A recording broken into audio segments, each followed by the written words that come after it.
Today's podcast is supported by Winston & Strawn LLP. Winston & Strawn, a trusted legal advisor and advocate for clients across virtually every industry. Designated is proudly supported by Hummingbird. Hummingbird is a modern compliance platform designed to make financial crime investigations smarter, faster, and more effective. Because today's financial criminals are sophisticated, savvy, and agile, meaning the tools used to fight them should be too. Learn more at hummingbird.co.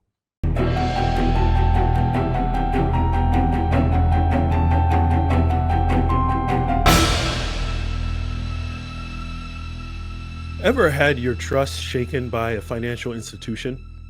For many TD Bank customers, that trust has been shattered. In October, multiple U.S. financial regulators penalized TD Bank $3.1 billion for a series of questionable business practices, putting its own customers and the general public at risk. At the center of this controversy is a series of suspicious transactions, services for fraudsters, and an overall lack of transparency that turned TD Bank into an anti money laundering, or AML, disaster.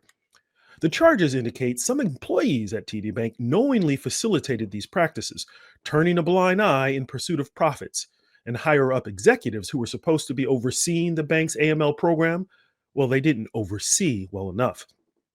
Today, we dive deep into these activities, examining how a bank trusted by millions, known as the nation's most convenient bank, could become an enabler of fraud. My guest, Jim Richards, spent years at other major global banks working to keep dirty money out of the financial system.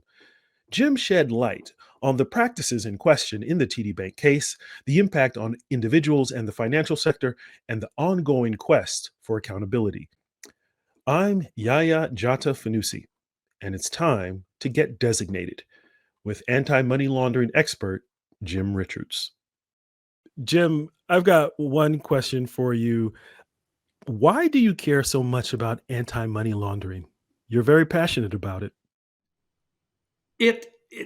It impacts so much in our lives that people don't understand. It impacts our communities. It impacts our wives, our daughters, our family members. It impacts institutions. And I've always been sort of a law and order kind of a guy. And it just seems like if there's anything I can do as a private citizen to help the public good that I'm any good at, it's fighting financial crime. And you, I would say, have been a financial crime fighter for quite a while.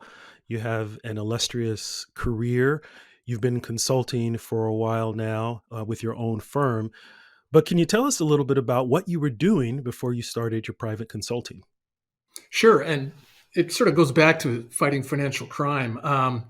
When I was entering law school back in the 1980s, I was recruited by the Royal Canadian Mounted Police to be a special constable, which I did for a year, and it was a ball. I had a wonderful time, and there were 12 people in my troop, as they called it, and I was the only one of the 12 that didn't sign up after the sort of the probation period. But I had a ton of fun doing that, and that sort of got my appetite whetted a little bit for the fighting crime kind of career. And then I moved to the United States years later with my wife, and I became a prosecutor in Massachusetts. And I did that for I was in a special investigations unit. We did organized crime, corruption, and that sort of stuff. I did that for 4 years. And then I got into banking as a Bank Secrecy Act officer in Boston, worked for Bank of America for a number of years, and then worked for Wells Fargo as their global head of financial crime from 2005 until April 2018, when I retired and went out on my own. So before you went out on your own as a as a BSA, Bank Secrecy Act officer and head of global financial crime, what were you doing day to day for the person who doesn't know about the AML world? Yeah, so a Bank Secrecy Act, that's the sort of the name of the statute or statutes that set out all of the anti-money laundering laws and regulations in the United States. And every financial institution is compelled to have one person that is responsible for monitoring day-to-day compliance with the AML program that you have to have. And so, as the BSA officer, you're responsible for all the policies and procedures. You're responsible for monitoring all the activity of your customers and clients. You're responsible for the teams that are doing the investigations, the reporting, etc. So, it's really the kind of think of it as the chief of police for a bank. Hmm. And so you were the chief of police for some very, very big banks, Bank of America, Wells Fargo. But we're talking today about another big bank that was just fined, right, to the tune of $3 billion. And we're going to get into that. TD Bank. So, I mean, looking at the TD Bank story, I almost see it as maybe an apt metaphor would be it seems like it's been a problem child. Um, what do you think about that? Do you agree? Oh, absolutely, and it's been a problem child.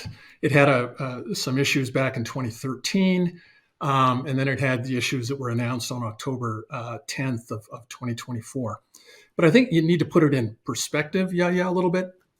So there's about 4,500 banks in the United States, and in the last 10 years, FinCEN, the Financial Crimes Enforcement Network, which is the Treasury agency that's responsible for administrating this Bank Secrecy Act regime, FinCEN has brought 39 enforcement actions in 10 years, but only 10 of those have been against banks. So that's on average one AML related FinCEN enforcement action a year for the last 10 years with 4,500 banks. So, if you've got 4,500 siblings and only one goes bad, yeah, I'd call that a problem child. So, what are the problems that this bank, that TD Bank, has had going back, a decade or so? So, going back to 2013, it entered into three consent orders or three orders with three different government agencies: FinCEN, the Office of the Comptroller of the Currency, or the OCC, which is its primary regulator, and the Securities and Exchange Commission. Paid about $57 million in fines. But those three enforcement actions all related to one thing, and that was TD's failures with respect to one client that it had. And that client was a law firm run by a guy named Scott Rothstein. And Rothstein happened to be running a Ponzi scheme through TD Bank and through a couple of other banks. And so they got jammed up by the regulators because of that in 2013. And then from 2014, go forward to 2024, and the orders that just came down in 2024, TD simply failed to properly run its anti-money laundering program from soup to nuts. It didn't have the right policies. It didn't have the right personnel. It wasn't doing the right monitoring. It wasn't reporting suspicious activity. It wasn't reporting large cash transactions, which banks are required to do. So just an abject failure across the board. But what made this one worse, Yaya, was that there was actual money laundering going on in the bank. Hmm. And the Department of Justice and the other regulators identified three main criminal networks that moved about $670 million through TD. TD knew it was happening. TD did nothing about it. So they really got the book thrown at them.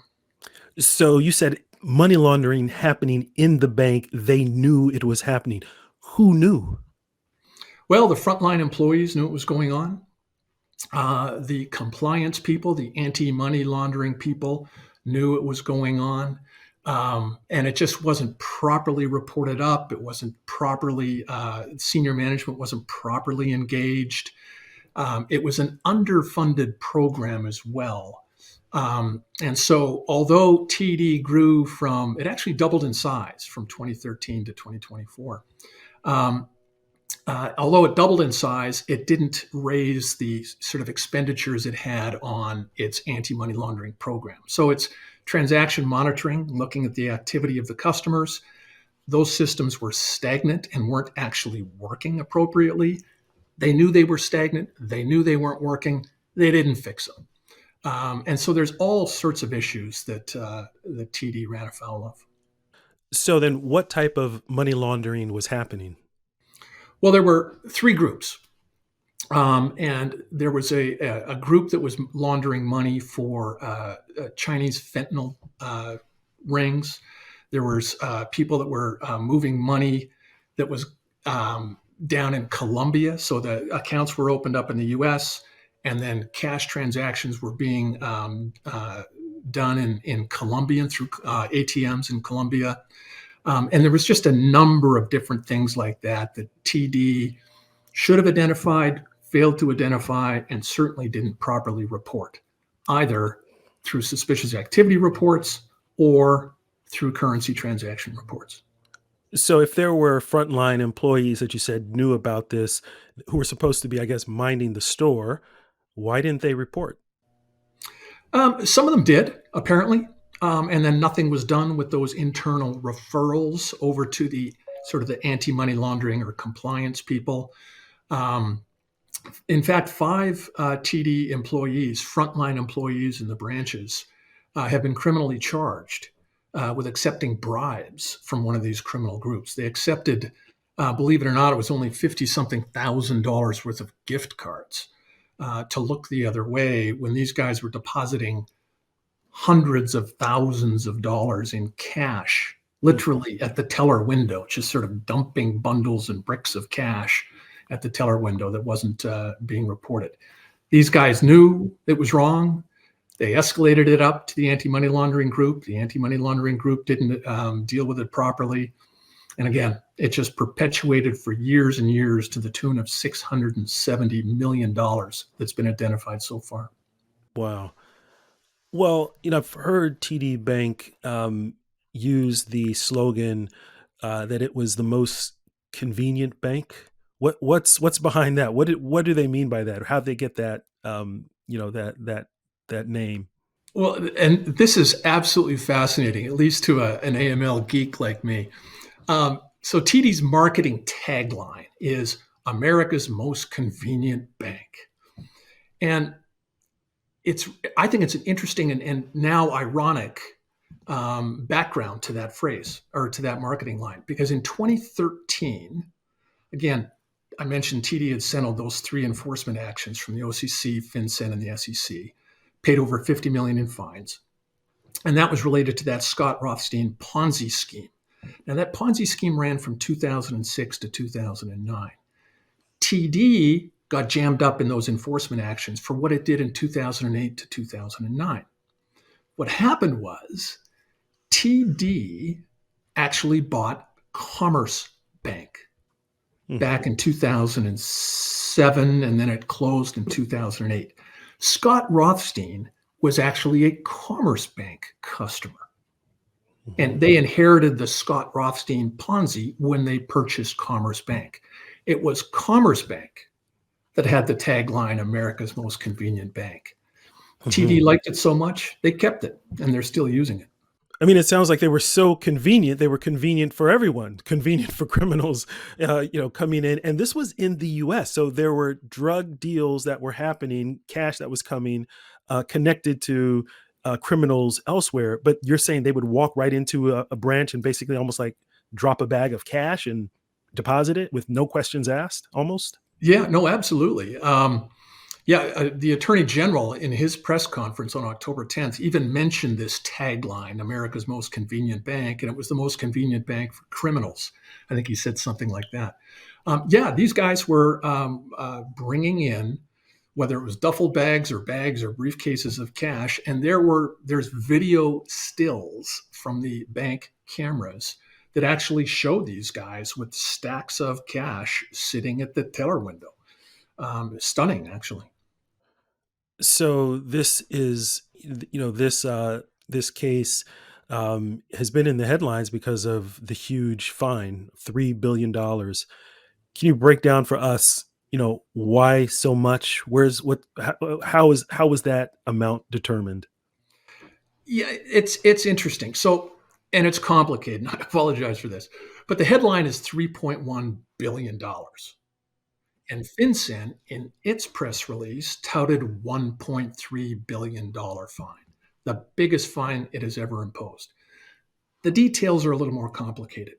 So again, there were four agencies: Federal Reserve, the OCC, FinCEN, and the Department of Justice, collectively imposed fines and forfeitures, which is kind of the same thing. Let's not get into the nuance of that.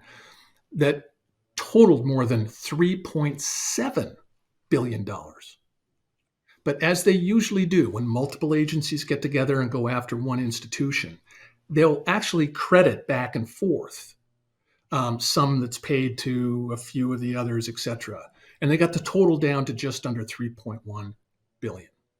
So, an example of that was FinCEN said our fine is $1.3 billion.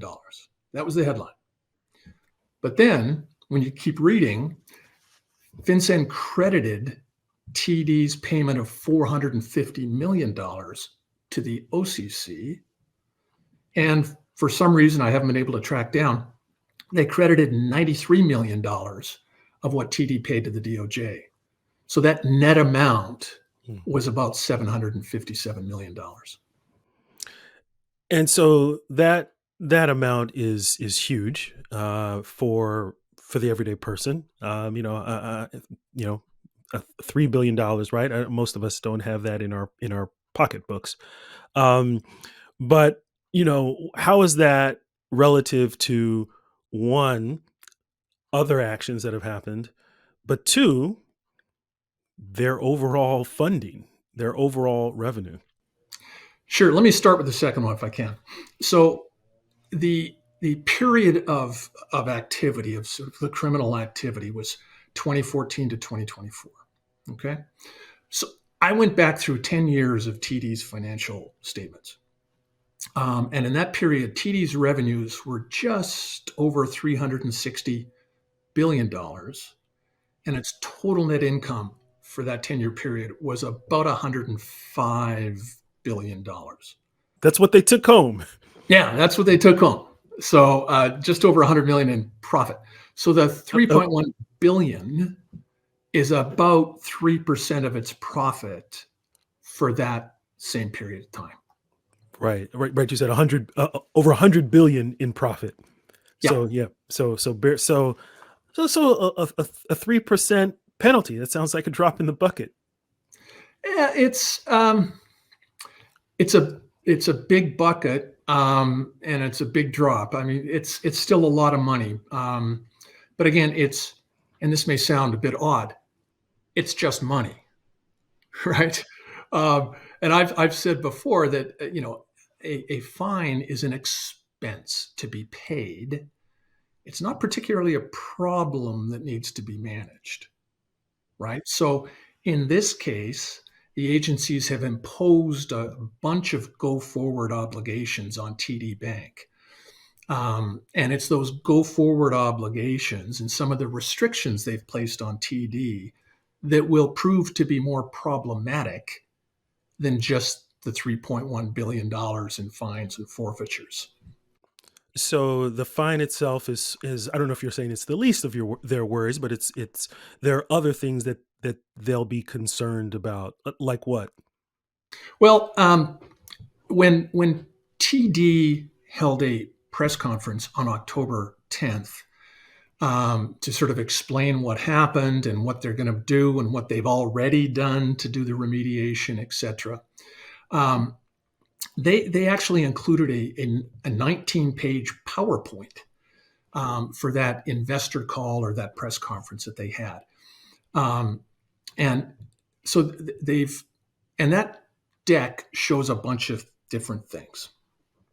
It talks about how they've already hired a whole bunch of new people for remediation and to replace the people that messed things up in the first place.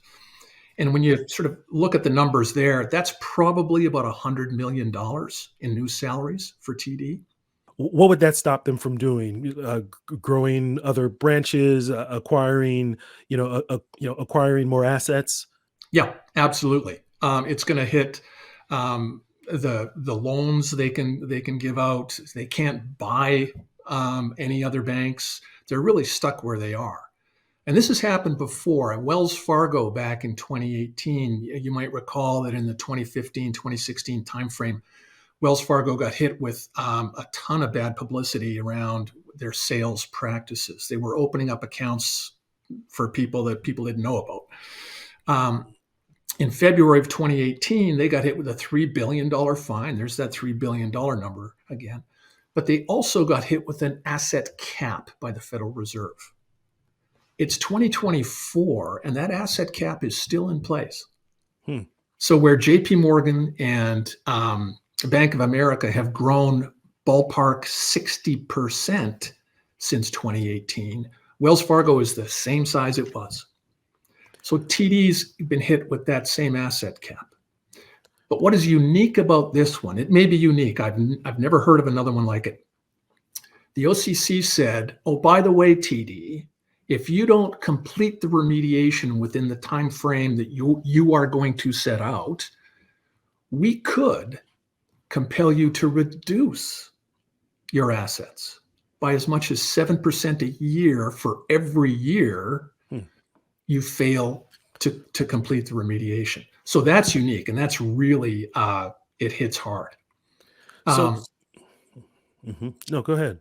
Yeah, but the other thing about this PowerPoint that TD put out, when you read it carefully, they outline what they think is probably about another $2.7 billion in costs that they are going to incur, Mm. whether it's reduction in net interest income, um, uh, whatever it might be.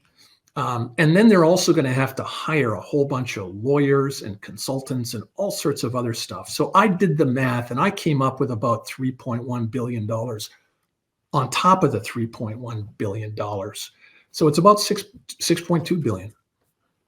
So huge amount, 6.2 billion. But you said before that a fine like this could be an expense.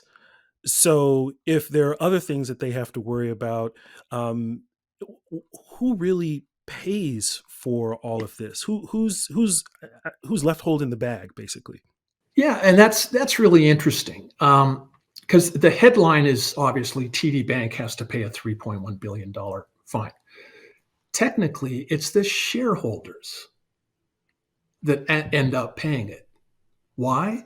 There's $3.1 billion less that can be either reinvested in the bank, to be paid in dividends to the shareholders, or used to buy back stock, which is done to shore up the stock price, which again benefits shareholders. So it's the shareholders get hit. Also on October 10th, when all of this was announced, TD Bank's stock it plunged about 7%. None of its peers plunged, and it hasn't really made that back up in the last month. Um, and then we talk about, or I talk about shareholders, but shareholders are actually people, right? I mean, they're institutions.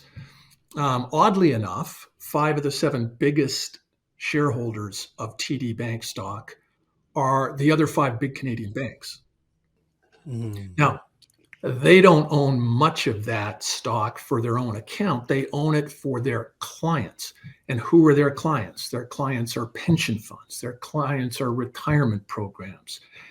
And all of those, behind all of those, are just regular folks like you, me, and your folks, and my parents, et cetera, et cetera. So it's the shareholders that are going to pay for it. So if I have a pension fund, which is, partially taken a hit, or I was an investor, or I'm an investor, I've taken the hit in my portfolio, my earnings, I'm not going to be happy. But you mentioned earlier that a few frontline employees, I think, have been charged. Maybe you mentioned that. I think that's the case, or have gone to jail. I mean, you talked about the frontline employees.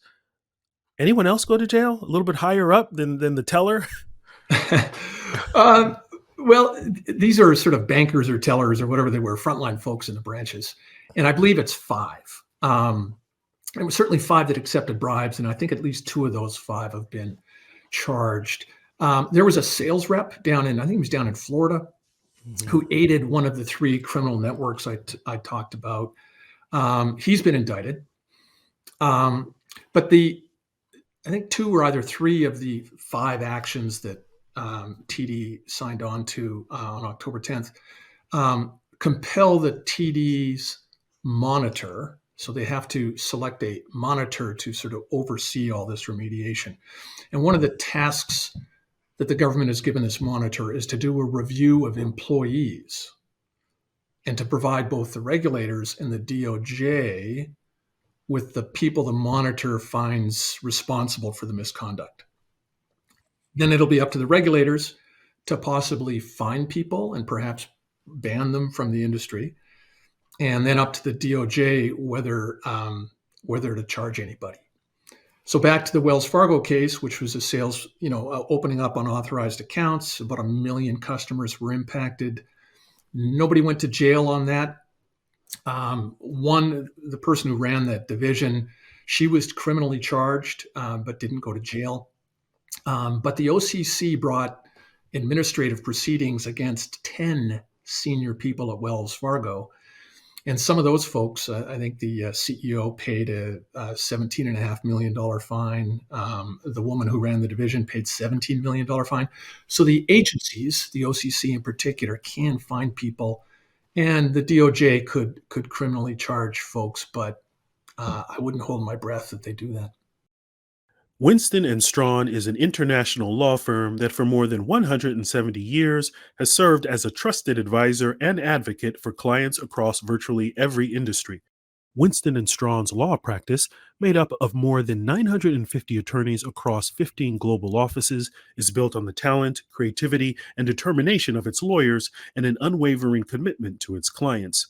Winston and Strawn boasts an exceptional financial crimes compliance practice comprised of attorneys who have decades of experience assisting clients with Bank Secrecy Act and anti-money laundering compliance counseling, state and federal enforcement matters, and related investigations. Learn more about the firm's capabilities at winston.com. Hummingbird is a compliance platform that's reimagining what's possible from financial crime investigations. Teams using Hummingbird work more efficiently and effectively without compromising on quality. Investigators quickly get to the heart of each case with information at their fingertips and compliance grade automation and AI to boost productivity. Designed for essential work in anti money laundering, anti fraud, customer due diligence, and more, Hummingbird allows you to customize the platform to your policies, giving you exactly what you need to get the job done. Hummingbird is determined to fight financial crime by empowering those on the front lines, because financial crime never stops evolving, and neither should the tools you use to stop it. Learn more at hummingbird.co. That's hummingbird.co. Well, Jim, I want to get to the future and how to stop things like this from happening. But I'm wondering, because you served as a BSA officer, managed these sorts of AML compliance programs. If you were in this position, if you were at TD Bank at when this was going on, what would you have done? Well, I hope I would have done a lot of things differently. Um, there are a lot of people involved in running and overseeing and monitoring an AML program at a large institution like TD Bank. Um, you've got, again, the directors are ultimately responsible. You've got a BSA officer that has a big team of people, either directly reporting to them or indirectly reporting to them. They might be a technology and operations group that are running the monitoring systems. You might have an investigative team in a different division, but they all are ultimately responsible or rolling up to that BSA officer. That BSA officer then works very closely with their audit team to make sure that the auditors are auditing all of these different programs and identifying any potential issues, and then getting those issues rolled up to the board. And it's the board's responsibility to say, hang on, the BSA officer and even the auditor are telling us there are issues in the bank. And we've got to make sure that those issues are addressed and fixed before the regulators come in and hit us. Um, then there's the regulators.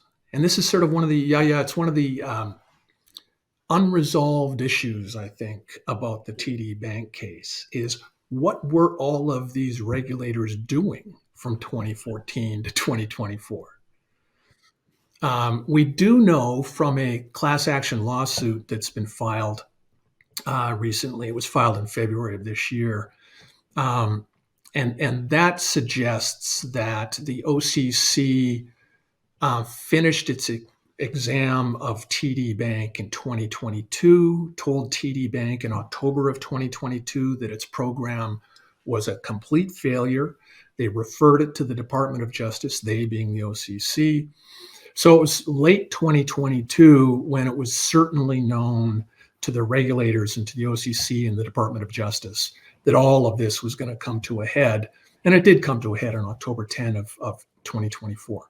But what was the OCC doing in the years before 2022? Hmm. People need to understand that for the largest banks in the United States, and they're all regulated and supervised by the OCC. There's about 19 of them, I believe, are part of what's called the Large Bank Supervision Group at the OCC. But all of those large banks have an embedded OCC exam team embedded in the bank, physically Hmm. in the bank. They share offices, they share office space. They're embedded in the bank. And it might be 30, 50, 100 OCC examiners that are working solely on that one bank. I mean, it sounds like it was an AML fail on so many levels, not just of some of the tellers, not just the folks, the executives, but that there were indications early on that there was a bigger problem, and even the regulators also may have been asleep at the wheel, if I can say that. I mean, give them the benefit of the doubt, but it sounds like it wasn't just one person who slipped up. But it makes me really then, you know, think about how do you prevent this? I mean, you've been dealing with big banks for a long time. What's the prescription so that this sort of disaster does not happen or is not likely to happen again? Well, I think a disaster similar to this will happen again and again and again. There's 4,500 banks. There's roughly 4,500 credit unions. There's hundreds of large money transmitters, check cashers, all the crypto exchanges, all the broker dealers that are out there. So there's tens of thousands of financial institutions that are required to have these programs. They're required to properly onboard customers. They're required to monitor for unusual activity and report suspicious activity. The program requirements are very complicated, they're exhaustive, and you're going to screw something up. Um, and it's just how bad are you going to screw it up, and how long are you going to screw it up for? And so it's that piece. How bad does it get, and how long does it stay bad? That makes sort of certain cases outliers. And I think that's what we can try to prevent as much as possible. Bad things will happen, money laundering will occur, but money laundering shouldn't occur with the knowledge of the institution for 10 years. That's what we can focus on. To do that, I think the regulators need to be more aggressive, because the way it generally works is, the examiners will do an exam. They'll identify issues. And they'll say to the bank, look, here's some issues. They're serious, they're not serious. We need you to fix them. And we'll give you a couple of years to fix them. So they come back in. Oh, you still haven't fixed them? Come on, guys, you got to fix them. So we'll give you another couple of years to fix them. And then, so those might be matters requiring attention, is the phrase that's used in the regulatory world.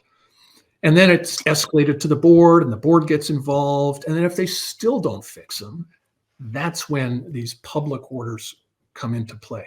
So I think the banks need to be more aggressive, or I'm sorry, the regulators need to be more aggressive and say to the banks, okay, we're going to give you a year to fix it. If you don't fix it, we're going to fine you. And we're going to put an asset cap in place. We're going to impose a director that you don't want on the board. We're going to claw back executive pay. I think they just need to be more aggressive. when it comes to the bank itself and the personnel, right? It sounds like the directors are the ones sort of steering the ship. What needs to happen in terms of board of directors to prevent this sort of thing?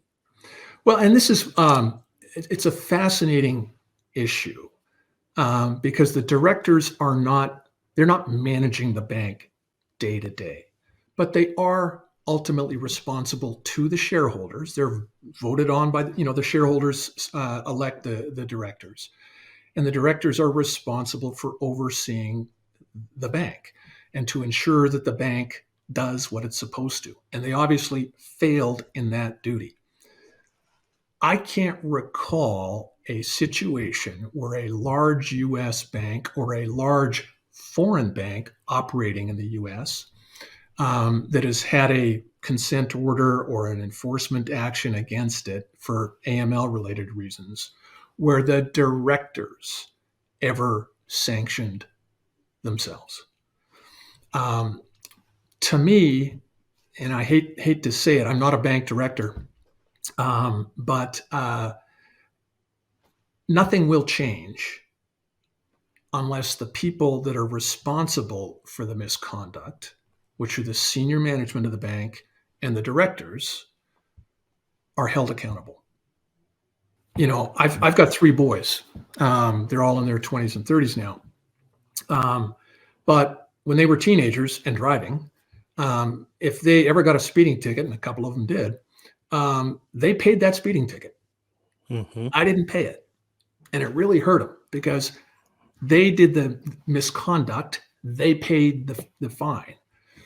But we have a situation here where the shareholders, they're like the parents in the teenage driver situation, right? The parents are paying the speeding tickets of their sons. The sons aren't going to change their behavior, are they? It's to me, it's bizarre, frankly. Yeah, it all comes down to accountability, and accountability for the government, accountability for the employees, for the management, and as you said, there needs to be maybe some stronger, more aggressive stance by some of the regulators. But what about the everyday person? Is there any advice you have for those of us who are the customers of these banks? What should we be doing to make sure folks are accountable?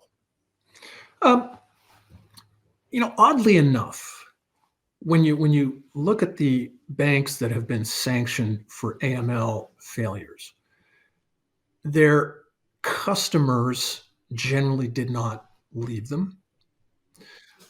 Clients did not leave them. So I differentiate between customers, sort of mass market people, like you and me at a bank, and then clients are the corporations that have big credit relationships or the private client group type clients. They don't leave. It's a very sticky relationship that we have with our financial institution. You just want the ATMs to work and your bill pay to work, right? And if that's working, then you're kind of fine. That said, I think that it's incumbent upon us as consumers to make sure that the institutions we deal with are acting in a way that sort of fits the way you think they should be acting. And in the case of TD Bank, they were, allowing people to launder money for fentanyl dealers, et cetera, et cetera. You could, vote with your feet and move your accounts elsewhere. Or certainly let, the social media people understand your views. Let the marketing people at the bank understand your views, and they'll listen to you, I think. Hmm. Well, Jim, I mean, I think half the battle they used to say is knowing, right? Knowing is half the battle, if I could say it the right way. And I think what you've done is actually help to educate us, educate the not only the clients but the customers, those of us who are using these institutions and who want them to do what is good and to do something for the public good, which is what you stated as being your mission. So I want to thank you for educating us and for the work that you're doing. I appreciate it, and thank you for coming on Designated. It's been my pleasure, Yaya. Thanks for having me. Jim Richards pointed out that the failure at TD Bank will most likely not be the last AML disaster we see. Perhaps like natural disasters in the world, these mishaps of illicit finance are somewhat inevitable, part of the reality of the financial ecosystem. But the difference with money laundering disasters is they don't rise out of nowhere. The warning signs are often right under our noses, evident for years, but overlooked when employees, managers, executives, and regulators don't bring their A game to the fight against financial crime. Maybe we can't stop all AML disasters, but we can strengthen our early warning systems. And that means heeding the advice of folks like Jim, whose mission it is to keep us safe from forces of illicit finance. I'm Yaya Jata Fanusi, and this is Designated on the Illicit Edge Network.